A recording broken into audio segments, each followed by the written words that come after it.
Quelles sont tes racines et tes fondations? Ouf. Euh, alors, les racines. Alors, les racines, c'est assez difficile à définir. Je ne sais pas comment prendre ce terme-là. Les racines,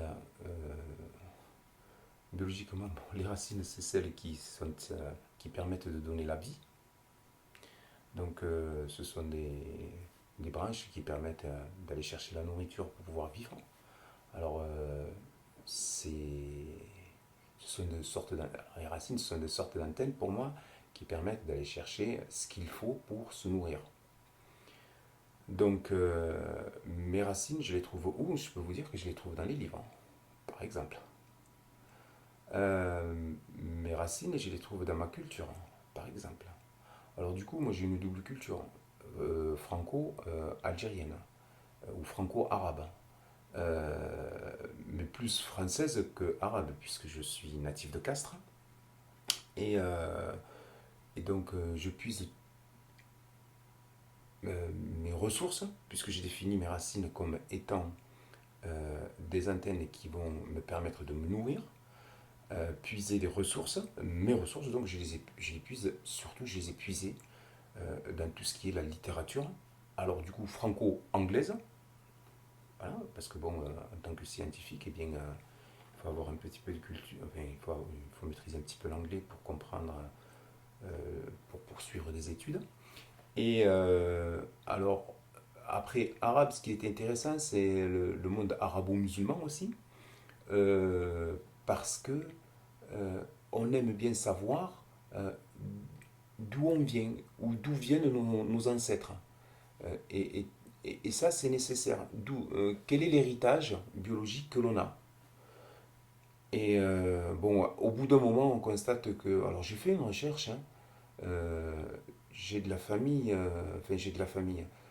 Il, il semblerait que ça vienne de très loin du Tadjikistan, hein, donc, parce qu'on retrouve même de la famille Doulat dans le Tadjikistan, donc ça vient de très loin. Voilà. Et moi, j'aime. Alors, mes racines sont la culture franco-arabo-musulmane. Et puis voilà. Après, la question c'était racines et Fondation. fondation. Alors, fondation, je le prends comme, ou je le ressens comme si euh, les fondations, eh bien, c'était ce qui m'a permis ce que je suis aujourd'hui. Donc, l'édifice de ce qui a permis ce que je suis à nouveau aujourd'hui. Donc, mes fondations reposent sur mon lieu de naissance. Ça, c'est ancré. Donc, Bicius, Castres, euh, clinique Galibert. Ensuite, là où j'ai grandi, crèche, maternelle, euh, élémentaire, donc à Bicius, ça c'était. Puis après, collège Les Cèdres, lycée Gallieni à Toulouse, prépa, licence, master, DEA en physique des matériaux. Et puis voilà, ça c'est euh, ce qui m'a permis. Donc c'est bien ça parce que tout ça, je me repose sur tout ça pour pouvoir euh, bien divulguer mes connaissances, pour pouvoir comprendre euh, tout ce que je lis, tout ce que je regarde concernant le domaine de la science, et même plus loin parce que bon, on a l'impression que l'on fait que des sciences, c'est pas vrai, on fait pas mal, on aime bien la philosophie, quoi. Donc, et la littérature dans son grand sens quoi, du terme, on ne s'arrête pas à une spécificité de la littérature hein, qui serait juste de la science. Non, il y a aussi culture artistique, il y a pas mal de choses aussi à découvrir et qui font partie de ma culture, donc de ma ce qui fait, sur quoi je me repose aujourd'hui pour pouvoir mieux appréhender le monde tel qu'il est aujourd'hui. Donc voilà, deux choses. Mes racines, celles qui me permettent de me nourrir, sont mes cultures franco-arabo-musulmanes. puiser dans les livres. Et puis, les fondations, c'est tout ce que j'ai appris, toute mon instruction que la République a consenti, m'a permis d'acquérir. Voilà. Qu'est-ce que tu peux nous dire de tes parents? Alors, mes parents sont arrivés. Alors, d'abord, mon père est arrivé. Donc, mes parents sont nés dans l'Algérie française.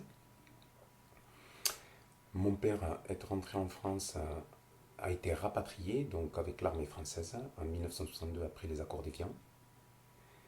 Donc en 1962, ma mère a suivi en 1967.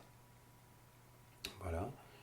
Et puis, mon père, à l'issue de son service, à l'issue de son service national, non, de son engagement militaire, qui avait duré quelques années, eh bien, était ouvrier. Voilà, donc, faisait un peu de tout comme métier, chimiquier de la route, maçon, forestier, voilà, un peu de tous les menuisiers, un peu de tous les métiers. Et puis ma mère au foyer, parce qu'elle avait déjà fort à faire, avec 8 enfants à élever. Voilà. Donc, voilà. Et puis eh bien, mes parents sont arrivés en France avec leur propre bagage culturel, leur propre connaissance. Mon père, sachant lire, écrire et calculer, mais juste le niveau nécessaire et suffisant pour qu'il puisse en sortir. Ma mère, elle avait un peu plus de difficultés, notamment, elle ne sait pas lire, elle est analphabète, mais par contre, elle a une bonne compréhension de la situation et une bonne analyse du milieu dans lequel elle vivait et qu'elle continue à vivre. Voilà. Et puis, elle nous a élevés. Et donc, mes parents se sont donnés euh, pour, euh, pour, pour faire ce que nous sommes aujourd'hui, mes frères et mes sœurs, chacun dans son, pas dans son coin, mais chacun étant en train de faire sa vie, de mener sa vie, de couple, pour certaines et pour certains de grand-père ou de grand-mère. Et puis voilà. Donc mes parents, il y a eu, et notamment du côté de la maman, il y a eu beaucoup de sacrifices beaucoup de sacrifices. Elle m'a donné un peu plus que les autres, parce qu'elle sentait que je pouvais aller loin dans les études. Et elle a mis, elle m'a aidé beaucoup financièrement, moralement, parce que je pouvais rester au lycée à Castres, mais elle m'avait mis, elle avait insisté pour que je sois, enfin, elle n'avait pas insisté, mais elle avait, elle était allée dans mon sens lorsque je lui avais proposé qu'il fallait me mettre interne dans un lycée à Toulouse.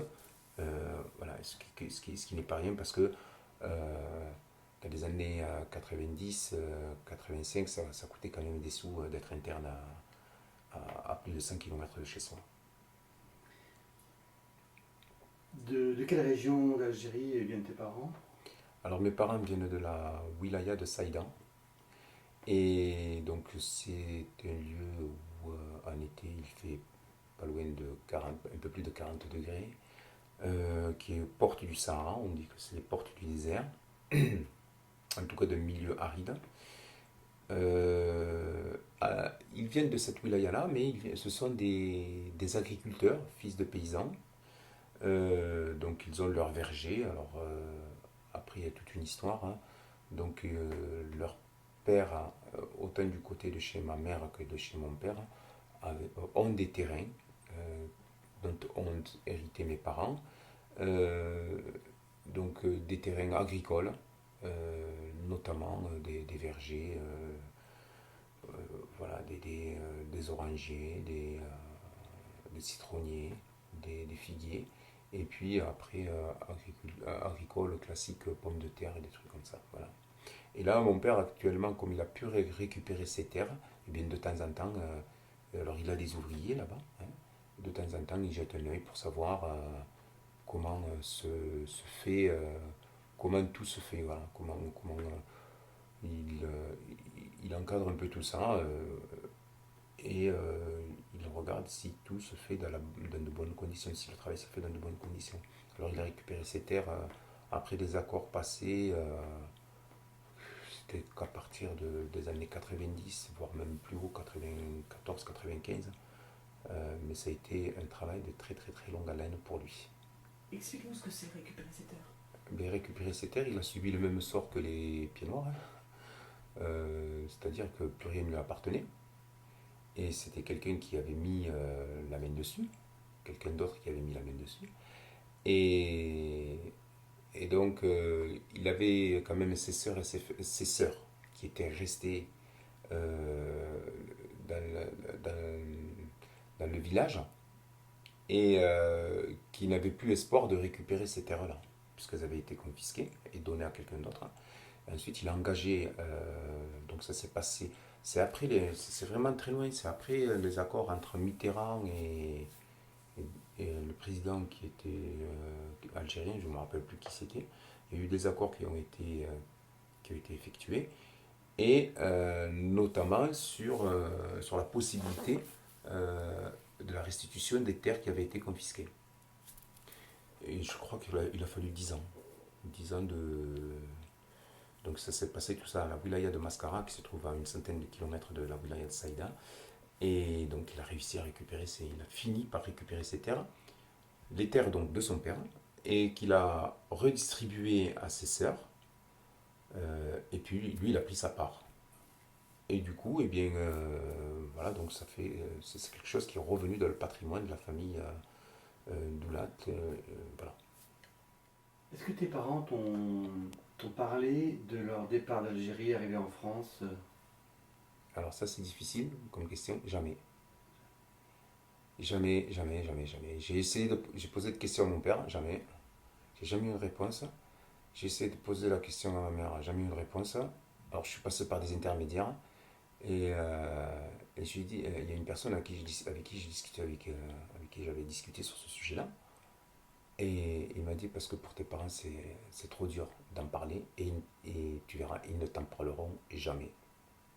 Ils ont vécu mon père a vécu dans un camp avec ma mère, le camp les Moutonnais, à Castres, ou pas très loin en tout cas.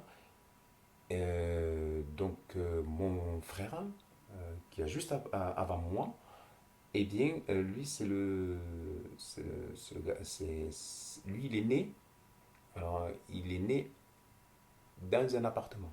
Enfin il est né dans un appartement. Lorsqu'il est né, nous habitions dans un appartement. Mais avant ça, mes parents étaient dans des camps. Voilà. Donc le camp de Moutonnet, mais il m'en a jamais parlé. Donc là, j'ai pas de certitude. J'ai essayé de lui en parler. C'est impossible. C'est je sais pas, c'est bizarre parce qu'on dirait mon père, hein, donc je voulais lui en parler, et ma mère c'est pareil. On a l'impression qu'ils sentent la question, avant même que je leur pose la question, on a l'impression qu'ils ont lu dans mon esprit que j'allais leur poser ou je vais les embarquer sur ce chemin-là.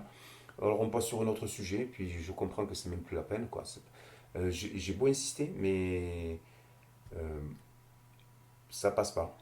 Voilà, ça passe pas. Donc ils avaient un référent. Moi je sais qu'il y avait une personne qui savait lire et écrire et qui maîtrisait le français, qui était de leur rang. Et, et c'était lui en fait qui leur faisait les courriers, qui leur faisait les papiers administratifs, qui s'est débrouillé pour eux. Voilà, ça c'est quelqu'un, j'appelle ça quelqu'un de bien, quelqu'un de grand. Voilà. Et cette personne, c'est cette personne en fait qu'il faudrait que je contacte pour qu'elle puisse m'en dire plus, mais elle n'est plus dans le coin, quoi. Voilà. Parce que, si j'ai bien compris, ton père est arrivé en 62, ta mère en 67. Tu me parles de quand? Et tu me parlais aussi, tu me disais aussi que ton père s'était engagé dans l'armée française en arrivant en 62.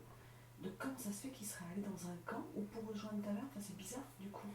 Mais parce Alors que qu'il avait rendu service à la France. oui, mais il faut regarder. Alors, je ne vais pas utiliser quelques termes que certains après enfin qu'on n'aime plus utiliser, donc si on peut le mettre en informel ce terme. Donc mon père est un harki, hein. Et donc mon père il s'était engagé bien avant 62 dans l'armée française, hein.